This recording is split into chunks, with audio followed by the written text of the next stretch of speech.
Social media, something that we are all familiar with and have at least one form of it either on our phone or our computer, maybe possibly both. Whether that be Instagram, Facebook, Snapchat, Discord, or anything. We are all familiar with social media in one form or another. So in your opinion, is social media a good or bad thing? So today we will be talking about the effects that social media has had on today's youth. My goal at the end of this presentation is for you to see social media through a new light. I have personally seen the brutality that the internet possesses, and I know that it is definitely impacting kids around the globe today.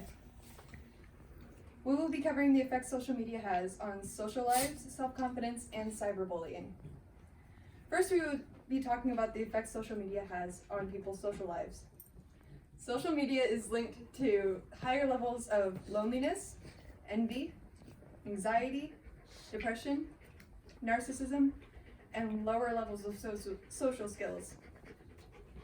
Jennifer Rhodes, a licensed psychologist, said, "My clients that are a little obsessed with following dates on social media really do lack the skills to communicate effectively in person. This lack of security and communication skills most definitely increases anxiety and depression. I see so much anxiety related to dating and how to navigate texting and communication that I have started to use social fitness training to teach my assertiveness skills with my clients."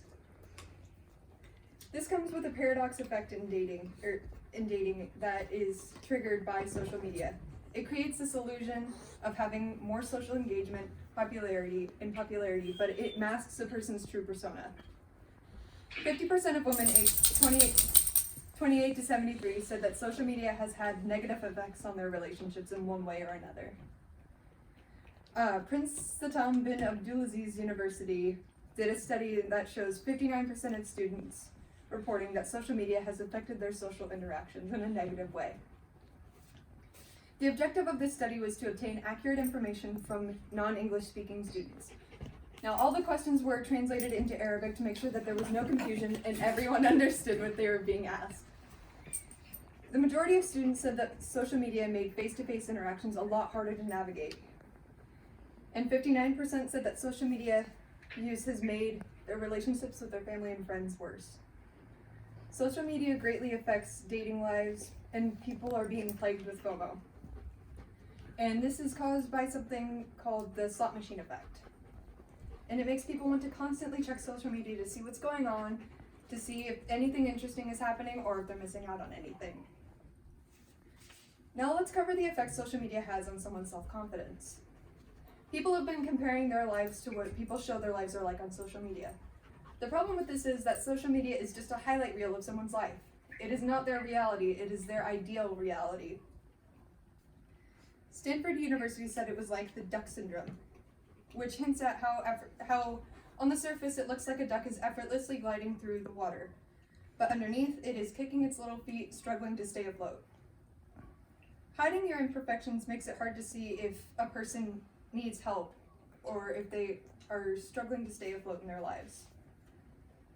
Flores explains that Facebook users are becoming more and more depressed because they have been comparing their lives to others on social media. So they're comparing their real life to someone's ideal life, which does not equate well. If a person's reality doesn't match their social media fantasy, it can make a person feel like they aren't living their best life or being the best version of themselves, when they probably are. Social media makes it seem like everyone has their life together except for you. It's almost like creating a fake persona online, and people can be disappointed that they're not like that persona that they portray that they are online. Studies show that social media is associated with mental disorders such as depression and anxiety. According to A.G. Larson, relying on social media to make friends leads to loneliness, alienation, and depression. Match reports that 51% of people say that social media has made them feel more self-conscious about their appearance. And 60% of women ages 28 to 73 say that social media impacted their self-esteem negatively. Donna Wick, EDD and founder of Mind to Mind Parenting, said that for teens, the combined weight of vulnerability, need for validation, and desire to compare themselves makes a perfect storm of self-doubt. Next, let's cover cyberbullying on social media. Cyberbullying is persistent. Social media allows around-the-clock communication, which can be a great thing, and I'm sure a lot of you have experienced that greatness in being able to contact your friends on any time of day. But it can also be hard for someone who is struggling with cyberbullying to find any sort of relief. There is no escape from cyberbullying. Once you leave school grounds, you and your cyberbullies still have access to social media.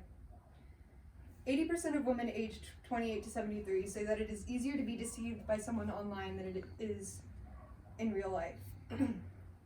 The National Crime Victimization Survey in 2019 found that 16% of all high school students are getting cyberbullied. And now that may not seem like a giant number, but if you really think about it and you look at all your classmates around you, you will see that that is quite a significant number. Cyberbullying is very permanent. Once something is said or shown online, it can never be truly taken off the internet. Someone's already taken a screenshot of it, or saved it on their phone, or sent it to one of their friends. Cyberbullying is a very difficult challenge because someone you know could be struggling with it and being cyberbullied, and you would have no idea because it's very hard for others to notice that it's happening. In conclusion, we have covered the effects social media has had on today's youth. We have covered the effects social media has had on social lives, self-confidence, and cyberbullying. As you have all probably experienced, there are many wonderful things about social media. But as you can also see, there is great danger in the immense amount of power it holds over people. Social media isn't a safe space, and I don't believe it ever truly can be. So we have to protect today's youth and warn them about the dangers of social media and teach them how to use it as a tool instead of breaking each other down. Thank you. Should